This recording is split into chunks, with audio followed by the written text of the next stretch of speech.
বিরাট এক খুশির সংবাদ বাংলাদেশ ফুটবল প্রেমীদের জন্য। বিদায় ঘণ্টা বেজে উঠেছে হাভিয়ের ক্যাব্রেরার। গুঞ্জন আছে ক্যাব্রেরার বদলে ডাগ আউটে আসতে চলেছেন রিয়াল মাদ্রিদ ও বার্সেলোনার সাবেক খেলোয়াড় এবং কোচ হিসেবে বিশ্ব ফুটবলের পরিচিত এক মুখ, যে দায়িত্ব নিলে বদলিয়ে যেতে পারে দেশের ফুটবলের ভাগ্য।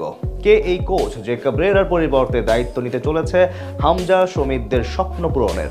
তা নিয়ে বাকিটা জানবো রিপোর্টে। টিকটিক করে এগিয়ে চলছে ঘড়ির কাঁটা। প্রতি সেকেন্ড যেভাবে এগিয়ে যায় ততই বিদায়ের লগ্ন বাজছে 2025 সালে। ঘনিয়ে আসছে 2026 সালের সূর্যোদয়। সত্য বলতে 2026 সালটাই বাংলাদেশ ফুটবলের নতুন সূর্যোদয়। দেশের ফুটবল এক নতুন সকালের অপেক্ষায় আছে 2026 সালে।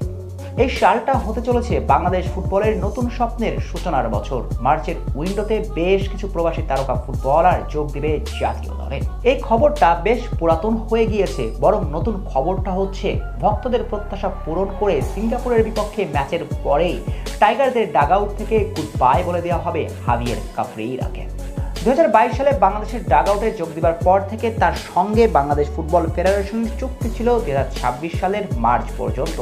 এরপর সাফল্য আসলে বাফুফে তার সঙ্গে চুক্তির মেয়াদ বাড়িয়ে দিত, কিন্তু বর্তমান বাস্তবতায় সেটা সম্ভব নয়। ক্যাব্রেরার একের পর এক ভুল ট্যাকটিক্স, নির্দিষ্ট কিছু প্লেয়ারদের ম্যাচের পর ম্যাচ খেলিয়ে যাওয়া ডুবিয়েছে বাংলাদেশের এশিয়ান কাপ খেলার স্বপ্নকে। অবশ্য তিনি তার কাজে পুরোটা স্বাধীন কিনা, দলের মাঝে কেউ গোপনে কলকাঠি নাড়েন কিনা, সেটাও বেশ প্রশ্ন। যদি এমনটাই হয় সেক্ষেত্রে দায়টা কিন্তু ক্যাব্রেরাকেই নিতে হবে। সব মিলিয়ে এই স্প্যানিয়ার্ড ভক্তদের চক্ষুষু, তাই বাংলাদেশ ফুটবল ফেডারেশন চান না তার সঙ্গে নতুন চুক্তি করতে। এখন প্রশ্ন হচ্ছে, ক্যাব্রেরা বিদায় দিলে বাংলাদেশের ডাগআউটের দায়িত্ব নেবেন কে?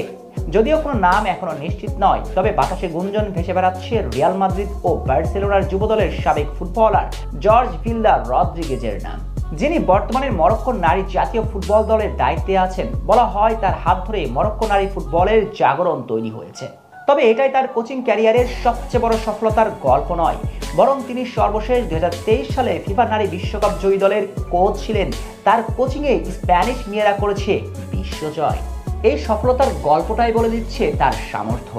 এই স্প্যানিয়ারের কোচিং ক্যারিয়ারের শুরু অবশ্য তার বাবার হাত ধরে। ভিলদা তার বাবা অ্যাঞ্জেলের সহকারী কোচ হিসেবে স্পেনের আন্ডার-17 এবং আন্ডার-19 বিশ্বকাপ দলের অংশ ছিলেন এবং 2009 সালে স্পেনের আন্ডার-17 বিশ্বকাপ দলের প্রধান কোচের দায়িত্ব পালন করেছেন, যে দলের অনেক ফুটবলাররাই এখন বিশ্ব নন্দিত। এছাড়াও তিনি উয়েফার প্রো লাইসেন্সধারী কোচ। সব মিলিয়ে তাকে দায়িত্ব দেওয়া হলে হামজা সমিতদের জন্য একজন যোগ্য কোচ পাবে বাংলাদেশ ফুটবল। সত্য বলতে এমন একজন কোচ পেলে বাংলাদেশ ফুটবল বিশ্ব মঞ্চে এগিয়ে যেতে থাকবে। এখন দেখার অপেক্ষা, রিমার সত্য হয়ে 2026 সালে বাংলাদেশ জাতীয় দলের ডাগআউটে এই স্প্যানিয়ার্ডকে দেখা যায় কিনা।